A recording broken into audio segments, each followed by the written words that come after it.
नमस्कार दोस्तों आज के वीडियो में बालों से जुड़ी हुई समस्या के बारे में बात करेंगे। हमारे बाल असमय क्यों पाकते हैं और हमारे बाल असमय क्यों झड़ रहे हैं। आज के समय में बच्चों से लेकर बूढ़े स्त्री पुरुष के बाल बहुत तेजी से झड़ रहे हैं। आखिर इसकी वजह क्या है? दोस्तों जब आप इसलिए असली कारण को समझ जाएंगे तो दोस्तों जो निवारण होगा वो जड़ से होगा। इसलिए हर एक बीमारी के कारण को समझना बहुत ज़रूरी है। तो आज के वीडियो में बाल क्यों झड़ते हैं, बाल क्यों जल्दी सफ़ेद हो रहे हैं, तो दोस्तों इसकी असली कारण को समझेंगे और उस कारण को हटाने के लिए कई सारे उपाय आपको बताएंगे। और जब आप इस कारण को हटा देंगे उस उपाय के माध्यम से तो आपकी बालों की जो समस्या है उससे छुटकारा आसानी से पा जाएंगे। नहीं तो दोस्तों इसके लिए आप तरह तरह के शैम्पू लगाते हैं, दवाइयाँ खा रहे हैं और उससे कोई फ़र्क नहीं पड़ता है। डेली सुबह जब भी आप स्नान करने जाते हैं तो बाथरूम बाल ही बाल दिखते हैं। जब आप कंघी करते हैं तो बाल ही बाल दिखते हैं। इससे छुटकारा पाया जा सकता है उसके असली कारण को समझ के। तो चलिए दोस्तों पहले उसकी समस्या को हम समझते हैं कि है असली समस्या क्या है, असली कारण क्या है। दोस्तों आज के समय में बालों का जो झड़ना है उम्र या मौसम की वजह से नहीं होता है, बल्कि जो हमारे असमय बाल सफ़ेद हो रहे हैं, असमय बाल झड़ रहे हैं, इसका सबसे मेन कारण है तनाव, हार्मोनल बदलाव और खान-पान की गड़बड़ी और शरीर में पोषक तत्वों की कमी। इतने कारण है। पहला कारण हो गया तनाव, दूसरा कारण हो गया हार्मोनल बदलाव, तीसरा कारण हो गया खान-पान की गड़बड़ी और चौथा कारण हो गया दोस्तों पोषक तत्वों की कमी। यही असली वजह है। हमारा आयुर्वेद हमेशा समस्या की जड़ से इलाज करता है और उसके जड़ यानी रूट से जब आप जुड़ेंगे तो दोस्तों वो समस्या हमेशा हमेशा की लिए दूर हो जाएगी। और इस समस्या को दूर करने के लिए बहुत सारी जड़ी बूटियां हैं जो हमारे हार्मोनल बदलाव को नियंत्रित करती हैं। तो दोस्तों अब आप समझ गए कि इसका असली कारण क्या है। अब दोस्तों हम जान लेते हैं इसके पता लगाने के लिए कुछ हम खून की जांच ले सकते हैं और इस खून की जांच आप आसानी से करवा सकते हैं। पहली खून की जांच है वो है सीबीसी, दूसरे है विटामिन बी 12 और तीसरी जांच है दोस्तों थायराइड फंक्शन और हार्मोनल प्रोफाइल। आप चाहे तो इन जांचों से उसके अस्थायी जड़ के बारे में जान सकते हैं। ये जांचें आप करवा सकते हैं। जांचें करवाने के बाद ये हार्मोनल जो बदलाव है उससे पता चल जाएगा।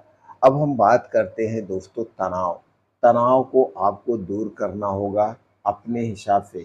अब आपको देखना होगा किस वजह से आपको तनाव है, चिंता है।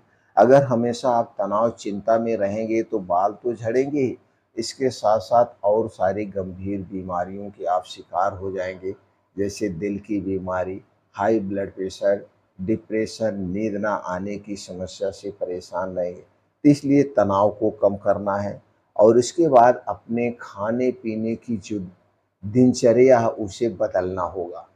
यही खाना अगर समय से आप खाएंगे तो दोस्तों दवा का काम करता है और यही खाना अगर आप गलत टाइम पे खाएंगे तो दोस्तों यही खाना आपको बीमार बनाता है।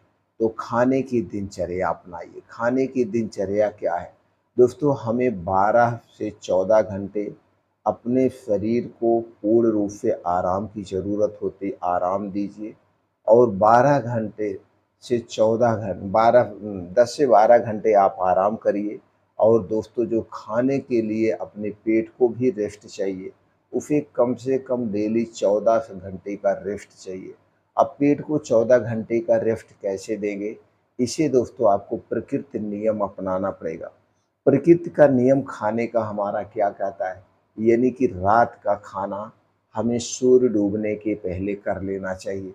सूर्य डूबने के पहले कर लेना चाहिए और सुबह का खाने की शुरुआत हमें सूर्योदय के 2 घंटे बाद से करना चाहिए। सूर्यास्त के 1 घंटा पहले खाना-पीना बंद कर दीजिए और सूर्योदय के 2 घंटे बाद अपना खाना शुरू करिए। इस हिसाब से जब आप करते हैं, तो दोस्तों आप डेली 14 घंटे का उपवास करते हैं और ये 14 घंटे के उपवास आपके शरीर को रिस्टार्ट कर देगा। दिन में चाहे जब खाइए, जो भी खाइए। अब इसके बाद हमें खाने पे ध्यान देना है। आज का जो खाना है दोस्तों, उसमें पोषक तत्व कम पाए जाते हैं। अगर आप भी घर का खाना कम, बाहर का ज़्यादा खा रहे हैं, तो इसे बदलना होगा। आपको अपने खाने में ज़्यादा से ज़्यादा हरी साग-सब्जियाँ, ताज़े मौसमी फल, बीन्स को रात में भिगो के सुबह ले सकते हैं, ड्राई फ्रूट रात में भिगो के सुबह ले सकते हैं। डेयरी प्रोडक्ट अगर आपके घर का है तो दिन में लीजिए, रात में बिल्कुल मत लीजिए। अगर घर का डेयरी प्रोडक्ट नहीं है तो डेयरी प्रोडक्ट खाने से कोई फ़ायदा नहीं है। सिर्फ़ दोस्तों हरी साग-सब्जियाँ, फलों और इस पे मोटे अनाज का प्रयोग करिए। मोटे अनाज में दोस्तों भरपूर मात्रा में फाइबर और प्रोटीन पाया जाता है, जो कि पेट के लिए बहुत ही फ़ायदेमंद है। तो ऐसी हमारी डाइट होनी चाहिए। अगर आप ऐसी डाइट रखते हैं, तो दोस्तों आप हर बीमारी से दूर रहते हैं। इसके साथ-साथ आपको डेली अपने शरीर को एक्टिव रखने के लिए 2 घंटे का समय निकालना है। जल्दी उठना है और उठने के बाद दोस्तों कम से कम 4 से 5 किलोमीटर मॉर्निंग वॉक करिए, वो भी तेज़ गति से, नंगे पाँव, जहाँ पे मिट्टी हो, हरी घास हो। इसके अलावा आप वहीं पे शीर्षासन करिए 10 से 15 मिनट। शीर्षासन करने से ब्लड फ्लो सर तक अच्छे से होता है। अनुलोम-विलोम 10 से 15 मिनट, कपालभाति 10 से 15 मिनट। इसके अलावा आप अपने शारीरिक क्षमता के अनुसार कुछ योगा, प्राणायाम, मेडिटेशन और करिए। और ये सब घर में नहीं करना है, ये सब घर से बाहर सूर्य की रोशनी में। जब दोस्तों आप घर से बाहर सूर्य की रोशनी में करते हैं, इससे क्या होता है? इससे दोस्तों आपको विटामिन डी मिलता है और विटामिन डी बालों के लिए, शरीर को स्वस्थ बनाए रखने के लिए, इम्यूनिटी को स्ट्रांग रखने के लिए बहुत ज़रूरी है। इतना काम अगर आप करते हैं, तो काफ़ी हद तक बिना दवा के ही आपको रिलीफ़ मिलना शुरू हो जाएगा। इसके साथ-साथ कुछ जड़ी-बूटियाँ आती हैं, आप उनका प्रयोग कर सकते हैं। जैसे पहली जड़ी-बूटी है, वो है भृंगराज। दोस्तों इसका भृंगराज को किंग ऑफ हेयर ग्रोथ कहा जाता है। इसका आपको तेल मिलता है, आप इसके तेल भी ले सकते हैं, इसकी जड़ी को भी पाउडर के रूप में प्रयोग कर सकते हैं। दोस्तों भृंगराज का जो तेल है, ये आपके बालों में लगाना चाहिए और ये बालों की जड़ों को मजबूत करता है और ब्लड फ्लो को बढ़ाता है और दोस्तों डिटॉक्स करने का काम करता है। तो इसका तेल जो है हफ्ते में 2 बार ज़रूर लगाएँ, वो भी रात में लगाएँ, रात में लगा कर के छोड़ दीजिए। दूसरा है आंवला। दोस्तों आंवला ऑक्सीडेटिव स्ट्रेस यानी समय से पहले जो बाल सफ़ेद होता है और झड़ता है, इन सब का इलाज है। इसमें विटामिन सी, टैनिन बालों को अंदर से मजबूती देते हैं। तो इसको क्या करना है, 1 चम्मच आंवला चूर लेना है, रात को पानी में भिगो दीजिए और सुबह दोस्तों इससे आप अपने बाल को धुल सकते हैं। आंवला और नारियल तेल, आंवले के तेल और नारियल तेल मिला कर के भी आप सिर पे लगा सकते हैं। इसके बाद है ब्राह्मी। दोस्तों 80% लोगों में बाल झड़ने का कारण होता है मानसिक तनाव।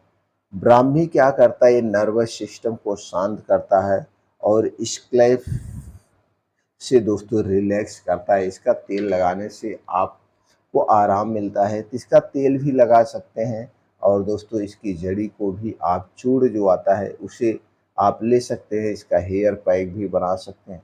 अगली औषधि है दोस्तों, वो है अश्वगंधा। जैसे कहा कि हार्मोनल जो असंतुलन होता है, उसे संतुलित करने के लिए इसे माफ्टर कहा जाता है। ये हमारे शरीर के हार्मोन्स को दोस्तों नियंत्रित करता है। तो खासकर पुरुषों और महिलाओं में डीएचटी हार्मोनल बदलाव बाल झड़ने का सीधा कारण होता है। दोस्तों अश्वगंधा इस हार्मोन्स को संतुलित करता है और तनाव को भी घटाता है। तो आधा चम्मच अश्वगंधा का पाउडर रोज रात में खाना खाने के 2 घंटे के बाद गुनगुने पानी से ले सकते हैं, सिर्फ एक बार। कितने दिन तक? कम से कम 3 महीने तक लेंगे, आपको रिजल्ट मिलेगा। इसके बाद दोस्तों है मेथी दाना। मेथी दाना एक केराटिन का बूस्टर कहा जाता है। ये बालों को मोटा, मजबूत और घना बनाता है। डैंड्रफ और इन्फेक्शन से भी सुरक्षा करता है। मेथी बीज को रात में भिगोकर पीसकर स्कैल्प 30 मिनट तक लगाइए। इस तेल और इसका तेल भी आपको मिलता है, सिर पे लगाने से फ़ायदा मिलता है। आपको सावधानी क्या बरतना है? सावधानी दोस्तों ये बरतना है, जो बाहर के केमिकल वाले शैम्पू हैं दूर रहना है। स्ट्रिप नींद की कमी को पूरा कीजिए। Junk food, fast food, cold drink, soft drink, चीनी, मैदा, रिफाइन से बनी हुई जितनी चीज़ें हैं, इन्हें खाने से आपको बचना होगा। जो आप बार-बार अपने सर में कलर लगाते हैं, इसे भी लगाने से बचना होगा। तो दोस्तों अस्थायी समाधान आपके हाथ में है। ये सब करिए और बालों की समस्या से छुटकारा पाइए।